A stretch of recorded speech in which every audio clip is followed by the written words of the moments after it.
What's up YouTube? As you know, reefing ain't easy, but there are some things we can do to make it a lot easier. Today I'm going to go over my saltwater mixing station and how I do automatic water changes. In my personal opinion, this is the best thing that I've ever done, and I would highly recommend it. If you're looking to do a big project that's going to save you time, add a lot of stability and benefits to your tank, I think this is the one. I'll make some other videos on like how I actually built it and what an actual saltwater mixing station is and whatnot, but today I'm just going to show you mine, mainly because I have to make some more water and I figured I might as well film it and just show people how I put it together.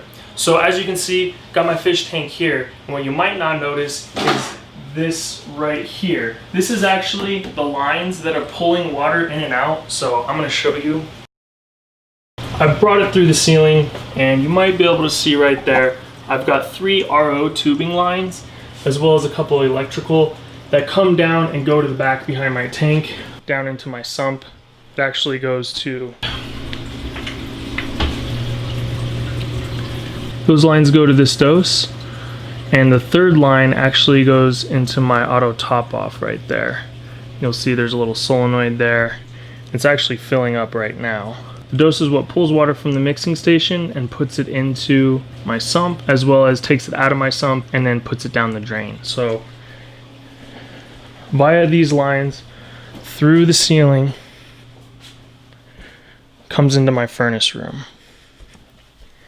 And it's gonna be hard to see, but basically it goes back in there, comes out and comes around, and they go into, you can see one of them goes into where I keep my salt water, another one comes down and ties into this T right here into a line that goes down this drain. Pretty neat. And right now there is another line that you can see tees off right here, and it actually does have water flowing right now. You can actually hear it. It's going up and going into my auto top off, and once that's full it will get turned off. You'll notice I got this valve right here. The reason for that is if I go to make water like today, it's going to take the path of least resistance, so it's going to fill up these jugs before it fills up my auto top off, so I can just turn that off and then it'll send it to the auto top off. So since it's filling up right now, as soon as it's done, I'll know it's good and it won't need to refill it in the time that it takes to fill both of these jugs, which is about 100 gallons. So those optical sensors, you'll see they come over here. I had to get some extensions that are, the connections are right there, but they come down into this jug. Now the reason that I have 2, which isn't necessary and maybe I'll change, but this is to tell me that it's full, and then this one down here is to tell me that it's empty. As soon as it becomes empty, the Apex sends me a notification and stops doing the water changes, so I don't have to worry about it running dry, and if I'm on vacation or something, it's not super urgent or important. It just tells me, hey, I need to, when I have time, make some new salt water, which I'm about to show you how easy that is. Now ideally, this goes off and then the water stays at that level because it turns off the auto water changes. And what I was trying to do is fill it up to this sensor so that each time the volume or gallons of water is the exact same. So I know to put the exact same amount of salt in, which just saves time. I can pre-measure it, or I know exactly how many cups of salt I need to put in order to get the salinity that I want. But you can see how this works. I basically put these bulkheads in the bottom of each one. And by having this connected, it makes it act as one reservoir, even though it's 2. Because these are very easy to find, they're cheap. And luckily mine were actually made to hold water, pharmaceutical grade water, and that's all they ever held. So they were clean as a whistle, and I didn't have to worry about whatever product was in it beforehand leaching out and getting into my water. So this tap right here allows me to get fresh RODI water whenever I want. I've always got 100 gallons on hand. Having fresh 0 TDS RODI water on hand at all times is a game changer, and that's why I highly recommend it. So you'll see this valve here is off, meaning that no water comes down here. So this is all full. If I turn this valve, it's actually gravity fed, and that's how I fill up the bottom tanks, which right now are empty.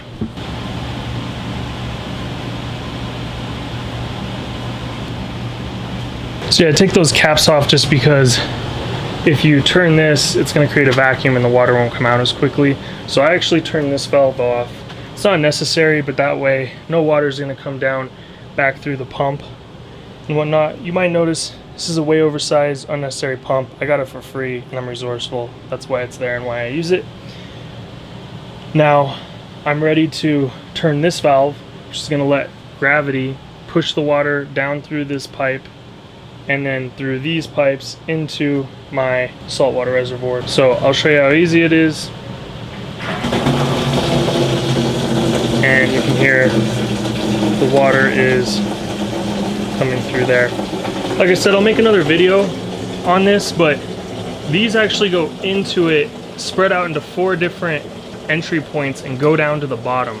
So if I need to, I can pull water even when it's below this entry point. With this pump, I can pull water out. But again, I'll show you that when I actually make the video of how to make this.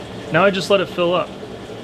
Doesn't take too long, and the reason why I might remove this sensor is there is a little bit of a delay. So by the time that sensor goes off and I turn it off, it's not always the exact same amount of water, and sometimes I haven't even noticed the notification, and I have had these overfill. So if I could do this again, this sensor isn't totally necessary and I might repurpose it for something else. So if I fill it up to about there, put my usual amount of salt in there, test it. If it's a little low or a little high, just add a little bit more water, add a little bit more salt, and I can usually dial it in really fast. All right, so now the water is filled up, and I'm going to take my cool little thing I made here, real sophisticated, just a big old funnel, and I put it there, sits like that, and I'm gonna put salt in it. Now, 6 of these makes 98 gallons, which is roughly how much I make. I usually do 80, 5 to 6 of these makes the amount of gallons I need. So I know, hey, 6 of these should be the amount. Sometimes I have to put a little bit more water in it if it's got a little too much salt in there. And it's that easy. So I'm going to start putting salt in there, show you how easy that is. I'm going to turn this pump on. So now that I've got this valve off, I'm going to turn this valve on. And what that'll do is, as long as that valve's on, it's going to suck water from the bottom. You saw with the little shot in there, it's going to suck water out from the bottom, bring it through this pump, send it back out through here, and then back into the top. So it's pulling from the bottom, putting it in the top. I'm going to slowly add my salt.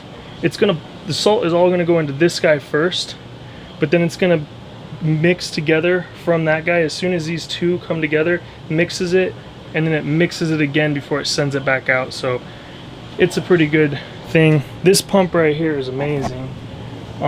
It's for a pool. I got family in the pool business, so you'll see I get all the pool stuff for free, but it works great for an aquarium. It's just huge, that's all. But what I like about it, it's quiet and you can change the speed so easily.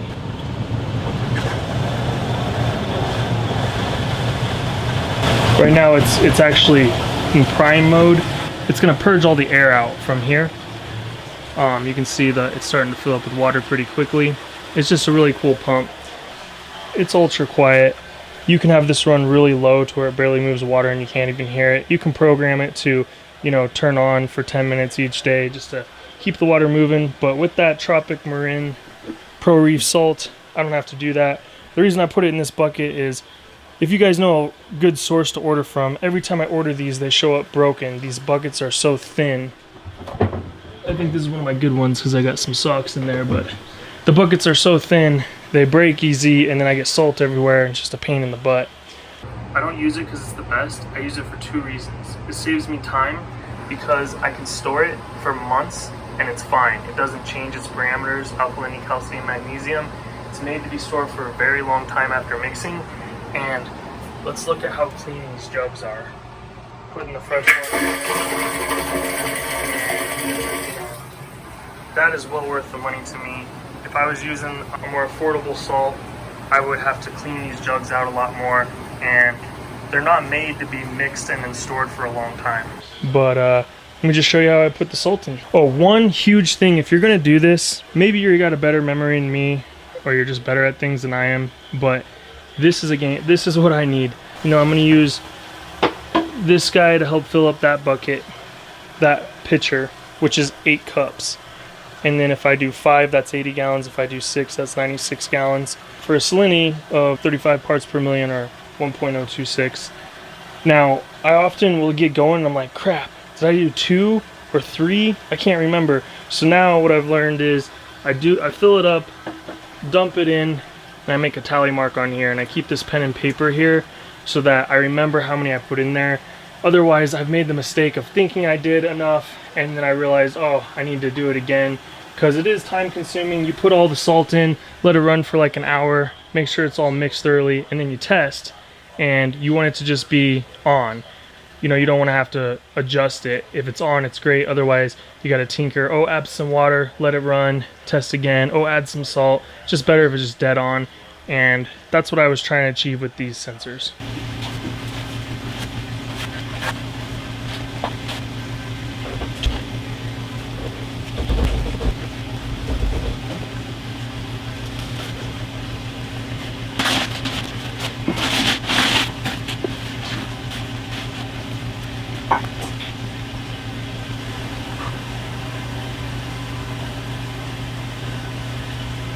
If you're going to do a method like this, the bigger the funnel, the better. And the most important thing is when you're pouring in your salt, you want to make sure that there's always an air gap in that hole. And what I mean by that is, I'll pour a bunch of salt in there. And you want to make sure that the salt leans on the side and then I gently kind of shake it down. If you cover the hole, if you get all the salt to cover the hole at once, sometimes it'll create an airlock and then it won't drain. And other than that, I mean, it's pretty easy. It goes down real quick.